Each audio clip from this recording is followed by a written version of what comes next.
You said you were tired, but you just spent the last 2 hours doing absolutely nothing. Scrolling, switching tabs, thinking about starting and not starting. That's not exhaustion. That's avoidance. Because when you're actually tired, you don't scroll, you stop. So let's drop the excuse. You're not tired.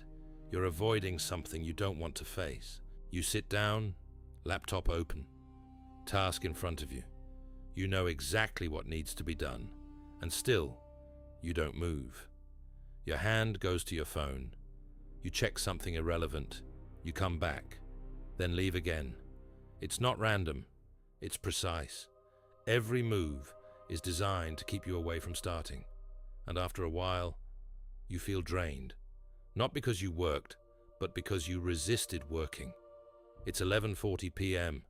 You told yourself you'd start at 10. The file is still open, untouched. You've watched videos, checked messages, even cleaned something that didn't need cleaning. And now you're sitting there, staring at the screen. There's this quiet pressure building. You know time is running out. You know you should start. But instead, you whisper the same thing. I'm too tired now. But rewind the last 2 hours. You had energy. You just didn't use it on the thing that mattered. Because the problem was never energy. It's what starting brings with it. The moment you begin, there's no hiding, no more planning, no more imagining, only reality. And reality can expose things. That you're slower than you thought. That you're not ready. That this might not go the way you expect. So your brain steps in, not to help you succeed, but to help you avoid feeling that. This is avoidance behavior, not laziness, not lack of discipline. Your brain is not trying to make you productive. It's trying to keep you safe. And safe means no failure, no uncertainty, no emotional risk. So it redirects you, not with force, but with comfort. Check something, watch something, do it later. Daniel Kahneman described how the mind naturally avoids cognitive strain.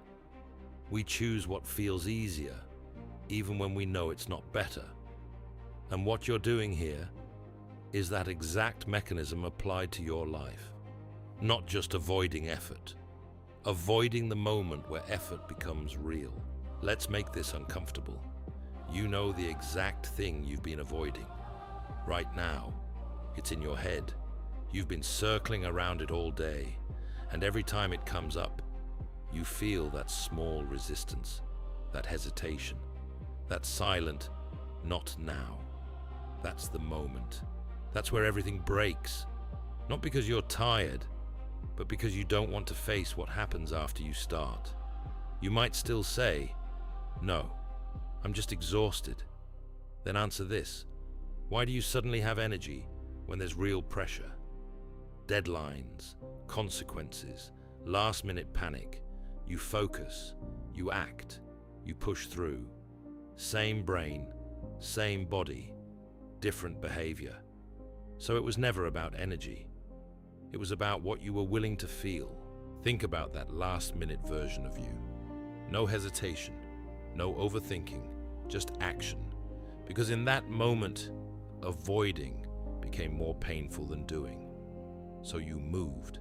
Not because you wanted to, because you had no choice. This is the truth most people avoid.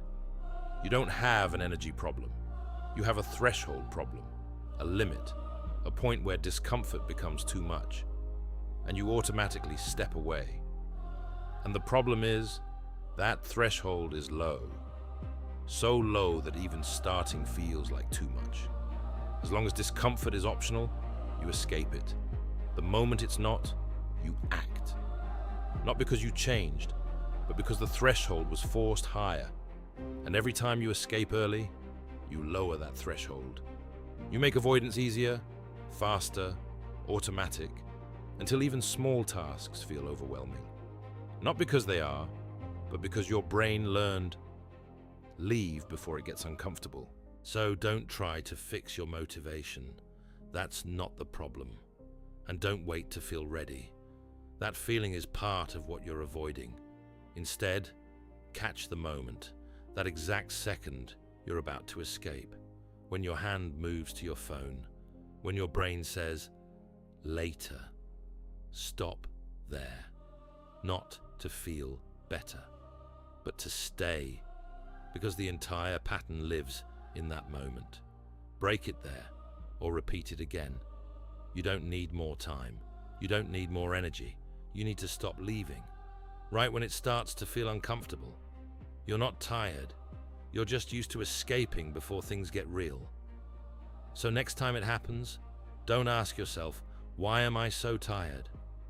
Ask this: are you going to leave again?